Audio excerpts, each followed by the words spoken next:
Hey everybody, welcome to the latest video. And today I thought I would do a video based on kind of ripped off a Twitch stream that I did yesterday. So yesterday I was working on this Archon conversion which I've been doing for the last few days, and you can see the picture up in the top left, which is the arm and the weapon that I kind of gave him. And I thought he was going to look really cool, having like the incubi glaive on him and have him like as a bit of a badass with that glaive just kind of holding down and pointing backwards. But ultimately I sort of fell out with the balance of the model like that, so I ripped it off. And on the stream yesterday, as you can see here, I'm just going through all the different arms because I wanted to find an arm which cuts across the body a little bit more, gives the model a bit more balance aesthetically, if you like. So the video here, I thought it would be really interesting because this sort of things I sort of take for granted because I've been doing this for years and years and years. So just kind of doing quick little conversions like this.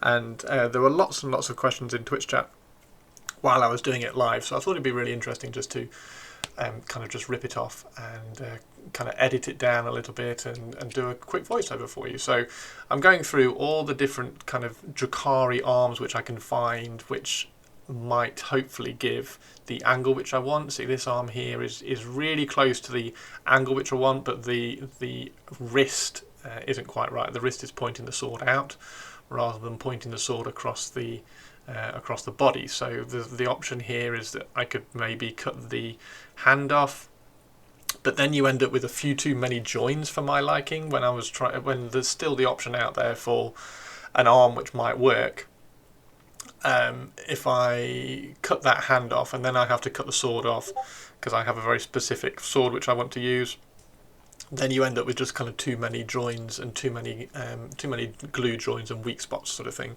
around that area. So we go through. So this is the Corsair sprue, and there's a few extra swords and arms around. Of course, it doesn't need to be an actual sword arm. It could be like this. So this one there is a dagger arm. So that one actually looks quite close in terms of where it's pointing, but it's not pointily enough, if that makes sense. Like the hand isn't. If I used that one, the hand wouldn't be pointing the sword down, and having like cut the blade off and put the sword on the front side of it. So that's really nice in terms of the balance, but again, it's just not quite right. And this is it's an Archon model from I think, well, so the very first Dark Eldar, as they were, came out in 1998, 3rd edition, 40k. It was the army that I actually got one of my friends into 40k with, because he was walking around the Games Workshop shop. I had orcs at the time, and he was like, "Oh, I think I'll do Drukhari." But this was one of the Archons that came out, and it is a Finecast version. But it's still a really old model, and I kind of cleaned all the Finecast up. It's actually a really nice mould of the Finecast, and I cleaned it all up, and I thought it would be really nice because he's got the I forget the name of the relic. It's almost like a casket of flensing that he's got in his hand, and it's a really funky little relic, and it looks really cool.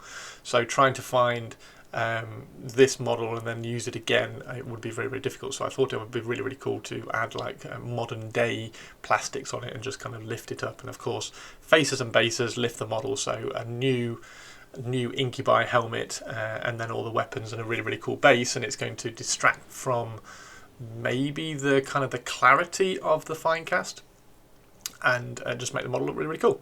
So you can see here, this is a witch. This is a succubus witch leader champion, if you like, arm, and she's holding a whip. The whip is irrelevant because you can remove that. What you did see me do is just add a little bit of twist to the arm because I just wanted it slightly further. I wanted the route that the sword is going to eventually go. I wanted that a little bit further out in front. So you just saw me give it a tiny little twist, not too much pressure, and when you look at the arm again, you can see the stress mark on the plastic from me moving. This is ripped live from Twitch, so we will get occasional Twitch chat interruptions like that.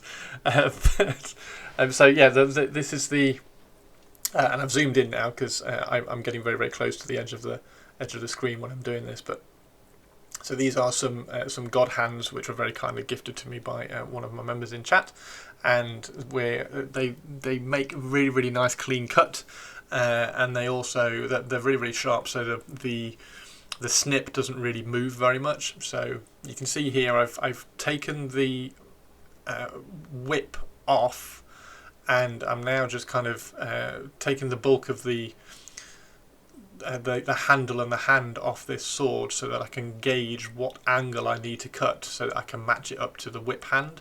And this is the first bit, which is the kind of the really important part when you're converting and adding little weapons like this. So you can see there's the angle which I'm going to need to cut, and also because a hand has, particularly on the plastic models, the hand will have a higher side, which is where the thumb is, and then a lower side where the fingers are. So you need to cut the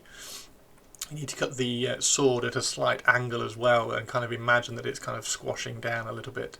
So just kind of gauging, and again I'm creeping up on this cut. It's far easier to trim it down a little bit, and still give yourself some plastic still give yourself some plastic, sort of to make an error, like measure twice, cut once, right? And you can kind of do the similar thing with this. So you can kind of sneak up on the join quite well with all this. So trimming down and filing down the hands so that we've got the contour correct, and then we're going to kind of take a good guess. So we're angling it backwards as well, so the angle at the back is higher than the front, and you can see the god hands just kind of go straight through there. It's really nice. And just kind of, again, just double check, and that looks pretty good. So now the one thing that we've got now is we've got lots of excess around from the on the sword, from the kind of the size of the cut, the little bits from the hand that used to be holding it. So this is a wraith blade hand. So they've got like the wraith is like a 3-fingered. It's a massive hand, and it's not really, you can't really use the hand for the Drukhari. So I knew I was going to have to take the hand off anyway. So just kind of trimming down all the excess parts from that. And so this is one of the easiest ways to kind of remove large amounts of plastic, is a nice sharp knife. This is like a little pen knife which I've got. I got that from America. It's a little X-Acto one. It's quite smart. And as long as you've got a nice sharp blade there, it's going to remove the plastic quite smoothly. The downside to using files is it creates a little bit of fluff, which you then have to kind of buff off. So these is a sanding pad which you can get from Amazon. There's a link down in the description if you want to grab one. But if you do use a file, you create a little bit of fluff. Files are really good for kind of contouring as well, but you do need to kind of then buff it off with one of those little sanding pads, and it just buffs all the kind of the fluff off the edge. It does give you a little bit of a rounded edge, so if you don't mind, and you're not too worried about it being a really sharp edge, then you can use one of those little sanding pads. Right, now this is the tricky bit. I don't normally pin a lot of the weapon conversions that I do, but this one, because it was such a long sword and it is going to stick out quite significantly from the base, you'll see when it's finished, I did want to pin it. Now the tricky bit with this is that you can see it's a slanted cut. So what you need to do when you're drilling it, it's very difficult to drill it. If I just went straight in there like that at a straight angle, it would slide off. So what you need to do is you need to angle and start the hole very perpendicular to the surface, and just go in like so. This is a 0.8mm drill. It's actually one of the drills from my WoW stick, and they're really sharp drills, and this is why I use it. So if you hold it, and you'll see me do it on the hand as well, if you hold it perpendicular, exactly perpendicular to the surface, drill in, just turn a few turns just so you've got a bit of a sort of like a pilot pilot hole, and then you can go in square like this so that you're getting the length of the hole for the pin.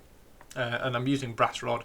I usually try to like using plastic rod for pinning, but again this sword is so fine and so small, and it's in such a small hand. I just wanted the brass rod for a little bit more support. So again, normally when I'm pinning, if I do pin, I will use like a 1mm hole and a 1mm plastic rod pin, because you've got a little bit more space and a little bit more room, and at that point sometimes I won't even bother because the glue that I use is particularly good.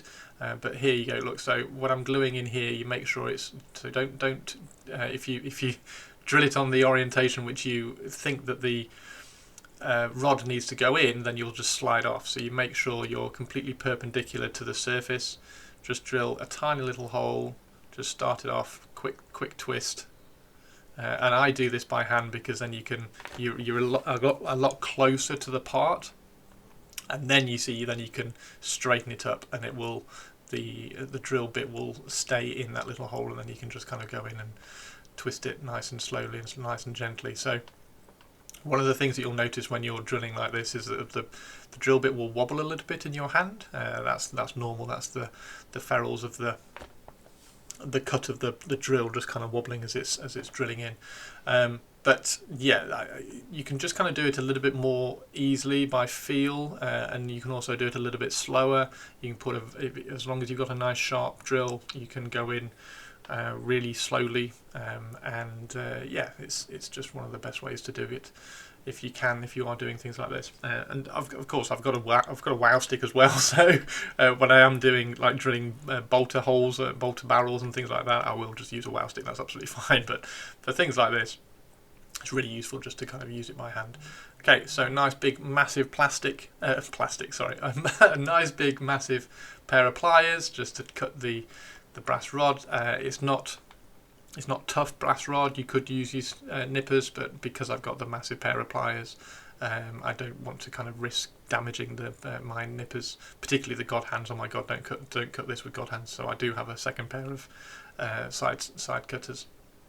So that's just visually, and also just for the Twitch stream, just kind of visually lining it up and making sure that we're all right, and then seeing how far it goes seeing how far the pin is going to go into the sword.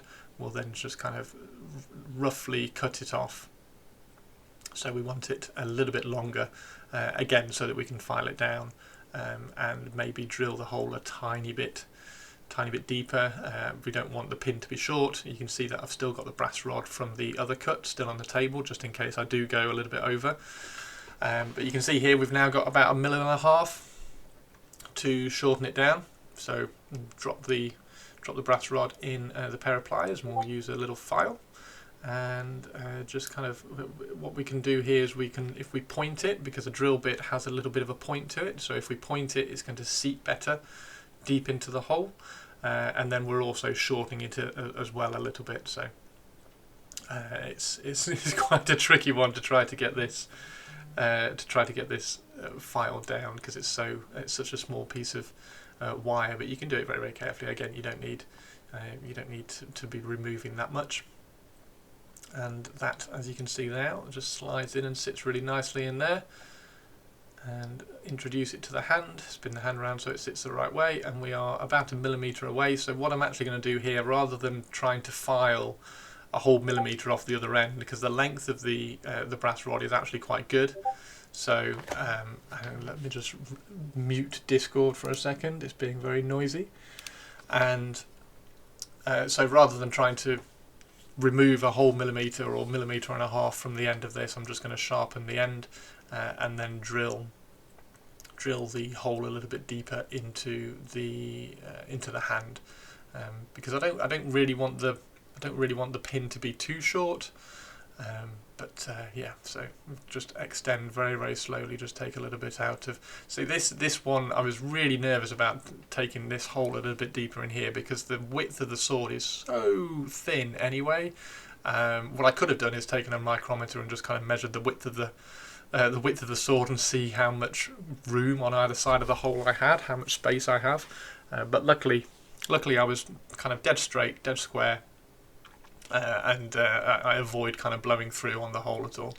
And there is the finished, cool looking sword, just kind of quickly mocked up, again just for Twitch chat, just so that they can kind of keep up. And you can see here now, once we drop it onto the Archon, you can see where that sword now is kind of just slicing across the composition of the model, coming across the front of the base. You've got the two skulls on the base as well, and it's quite lucky that they were placed there. So they were placed there kind of aesthetically when I did the first sword, but now they are on the base, and the new long sword is on there. They actually sit perfectly just kind of above the line of that sword, and from a certain angle the sword kind of just slots down right between the pair of them, so it's brilliant. Right, so this is super glue. I made a little bit of a mistake here, which I'm going to talk about in a second, but this is super glue. Again, this is just it's just Evergrip, I think it is. It's super glue that you can get from Amazon. It's industrial strength super glue. It's really, really good. And just make sure that you're not putting too much on. You don't need too much at all, because if you put too much on, then it's just not going to go. You're going to get a big blob, as you can see there. You're going to get a big blob on the join at the edge of the hole. So once that's kind of settled in there, I do take my finger and just remove the excess. There we go, just remove the excess from around the edge, because if I don't remove that excess, it's then not going to sit snugly up against the hand. Now, one of the mistakes that I make here is I put some accelerator on the pin to kind of cure all of that glue, and when I then come to glue it and put it in the hand, the accelerator that's already on the pin hasn't quite evaporated yet, and when I put the super glue on, it's not letting me push all the way into the hand, and so that the super glue is already kind of curing as I'm pushing it in. So if you have kind of sprayed accelerator on it just to remove the excess and kind of cure the excess on the pin, just make sure you wait for a good period of time. So this is that little bit of excess that I mentioned. When you kind of push it in, you get that little blob. So I'm just kind of cutting away that little bit of excess there, and then that will slide in nicely into the hand. Still a little bit of a gap. I don't know whether I drill. I think I'd probably drill a little bit further into the hand here, just to yeah, there we go, just so that it accepts the pin a little bit better. Just a couple of turns, don't need much. A nice sharp drill will remove, there we go, will remove enough plastic to allow it to go straight in. And then hopefully you'll see now that it sits much snugger right up against the hand there, like that. Looks pretty good.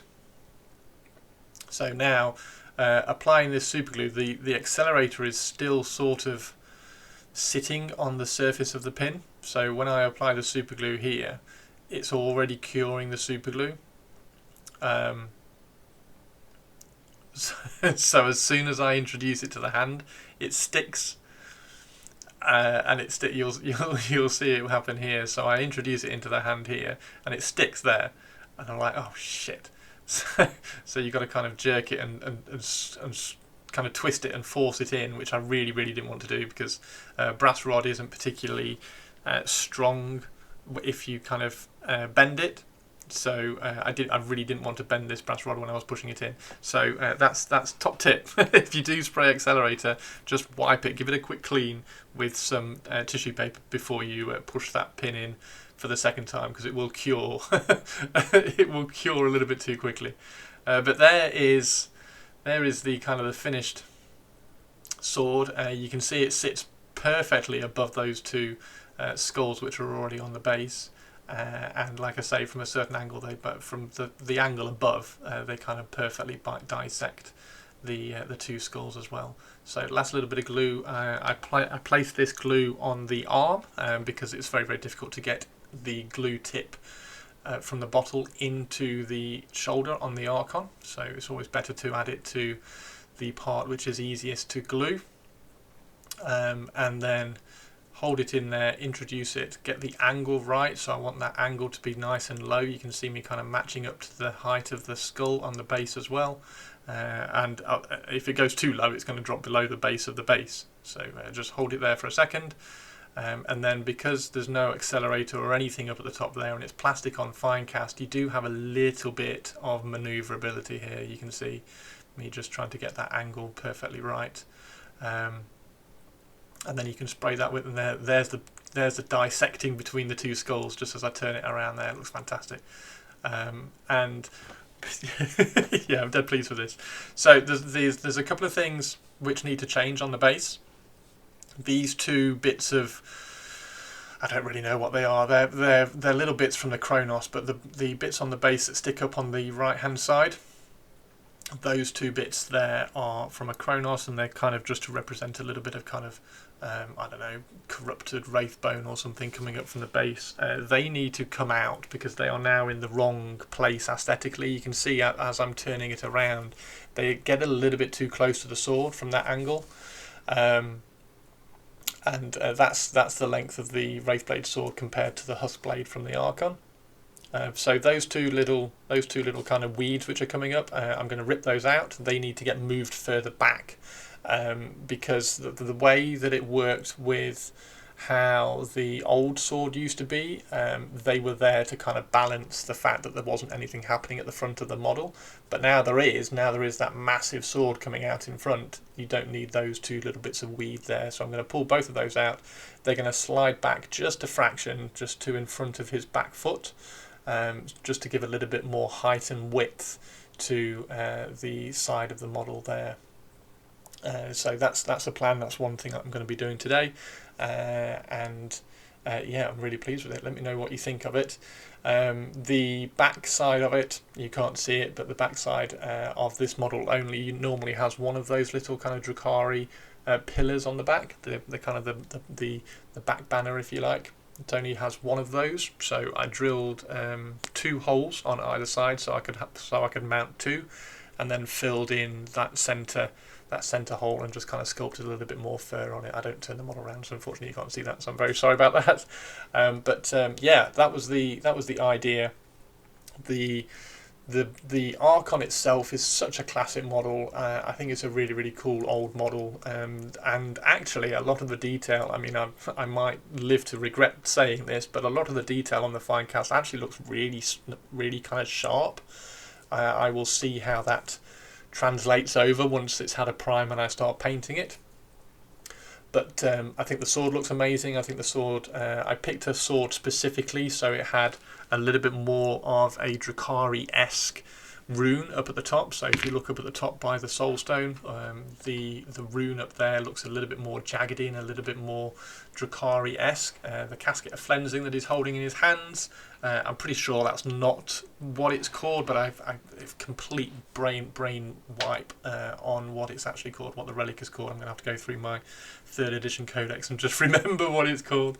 So yeah, you got the Wraith blade sword, properly impressive and large. The Incubi helmet, I picked the Incubi helmet with the longest horns that I could, and then you've got the 2 back banners as well, just to kind of balance it all off. But there we go. I hope you enjoyed the video, and yeah, you can catch me on Instagram. You can see this one as I'm going to be painting it as well. That's just at Chris Frostin. I'm on Twitter and Instagram at that, and you can find me on Twitch and YouTube pretty much every day of the week. And please drop me a like and a subscribe on this video as well. That'd be amazing, and there'll be more videos to come. I hope you enjoyed this sort of edited and rip off the Twitch stream today, and I will see you in the next video. Thanks very much everybody, take care and have a great day. Bye bye.